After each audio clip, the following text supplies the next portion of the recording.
Previously on Dual Spirit Adventures. My hands got cold. Rode through some breathtaking scenery. My motorcycle tipped over. Was given a wine bottle as a gift. Installed heated handle grips for my Tiger. Stayed at a cool motorbikers hostel in Santiago. Witnessed riots in Santiago. Dealt with some early morning protesters and eventually made our way out of the capital city and towards Patagonia.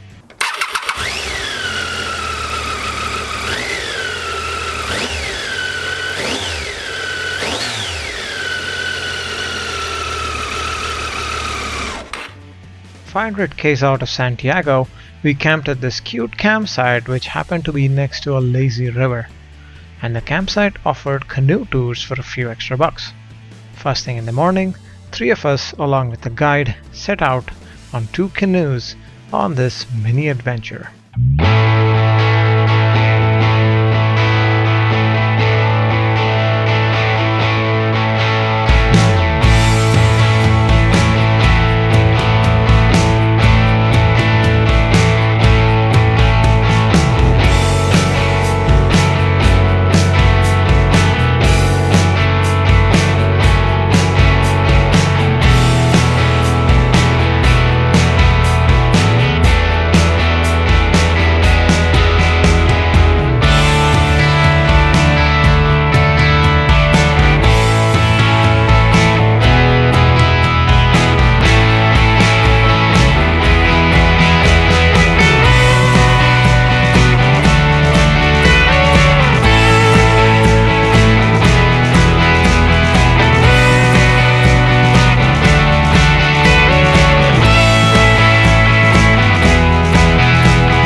We were now in Puerto Montt, 1000 km south of Santiago, but more importantly at the entrance to the world-renowned Carretera Austral. Carretera Austral runs about 1230 kilometers or 770 miles from Puerto Montt to Villa O'Higgins through rural Patagonia. Roadways in Patagonia are intertwined with waterways, so seeing ferries along the road is a common sight here.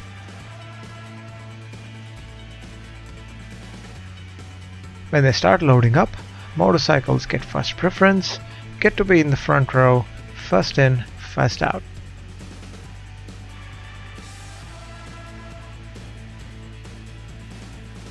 On board the ferry, it was relaxing to enjoy some wind without actually having to ride my motorcycle.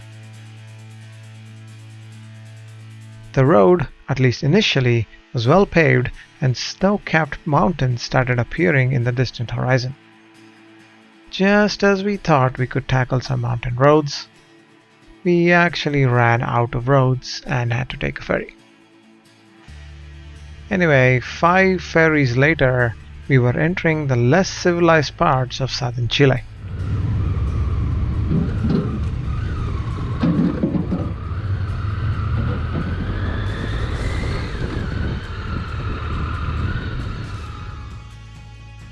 Gravel road was definitely a sign of less civilized parts of Chile,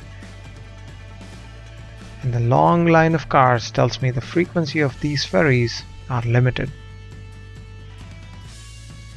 We didn't mind the gravel roads and less civilization because there were splendid views around. I cannot say the same for safety, however. As I mentioned before, Carretera Austral runs for about 770 miles. That is a long way, and naturally it goes through varied terrain and some dramatic landscape. And there is no better way to look at this landscape than from the eyes of our DJI Mavic Pro.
What you saw was just a small slice of scenery in the vast expanse of the Patagonian wilderness.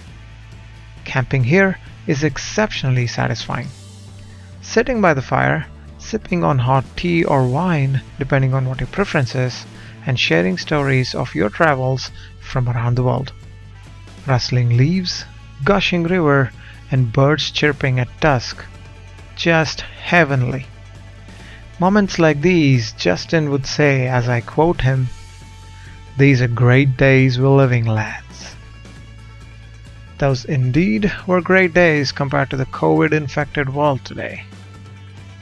Anyway, the following day on our way to Kauhaiki, at a gas station, we came across this absolute legend, Gunter. Gunter, along with his partner, both German nationals, holds the world record for having traveled to the most number of countries accessible by a car. 215 countries in 26 years. Approximately 900,000 kilometers on his Mercedes G-Wagon named Auto, spelled with an O. He went on to explain the highlights of his journey. All the red dots is where you have traveled? Yes, all the red lines are the main routes we traveled during the 26-year tour around the world. Wow. And we always slept in the car, or we slept in hammocks. We never stayed in a hotel. We never ate in a restaurant. Because we never left the car alone, that's the main point. And for security reasons, one of us always stayed in the car. Like this one also. And we traveled about 215 countries, and let's say all countries on earth where you physically and technically and reasonably may ship a car to. Wow. You know, there are Yeah. few island states, atoll type of states in the South Pacific where we didn't ship a car. Okay. Yeah, but the main states in like Fiji, like Tonga, Samoa, we shipped the car to and visited the island Even states. North Korea, North. You know, North Even in Korea. North Korea? North Korea. The only, up to date, the only foreign vehicle permitted into North Korea was our car. I didn't realize how big of a deal Gunter was until I looked him up. Mercedes Benz actually purchased his car, the Auto, and kept it in Mercedes Benz Museum in Stuttgart. Yet, he was so humble, down to earth, and smiling all the time. Most importantly, he was still traveling at this age in a new but similar car, the Auto 2, and gave us a little tour. Yeah, kitchen. Wow. Kitchen, Casebook. stove. These are all your supplies, like pantry, I The suppose. extra wheel is over there underneath. You don't see. Probably can't see, but wow. Millimeter. Gunter built it by himself. By himself? Yes, everything. It was a plain car. Unbelievable.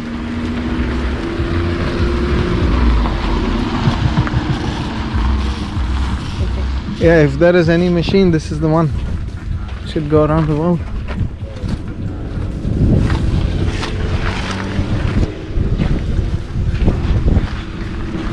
I mean, I know our motorcycles can. Yeah, I mean, I'm sure it must be all four-wheel drive and everything. Yeah, you see it's on the cluster. See the what now? On the cluster, there's 4 low. Very simple, very rugged, and a very capable machine. I will link Gunter's incredible journey in the description below. Sadly, however, on October 4th, 2021, just 4 days before my birthday, I heard news that Gunter passed away from natural causes. Rest in peace, kind sir. You have truly lived your life and inspired thousands to follow your journey. And I'm glad I got to meet you, even if it was in a small gas station in Patagonia. Anyway, we had one last ferry ride on the Carretera Austral to get to Chile, which was the border town before entering Argentina. Since Justin was still waiting on his passport, we had to leave him behind. As we deboarded this ferry, me and Greg didn't realize that it was the last time on this trip that we were going to see or travel with Justin. It was a great run, mate. You are a living legend, and I hope our paths cross again. Those indeed were some great days we lived. Having left Justin behind, we made another friend just at the border. His name was Jesus. He was traveling from Mexico, also towards Ushuaia. The 3 of us stepped into the Argentine immigration office, a perfect excuse for me to end this episode. Catch me next time when I enter the last country on this trip, Argentina.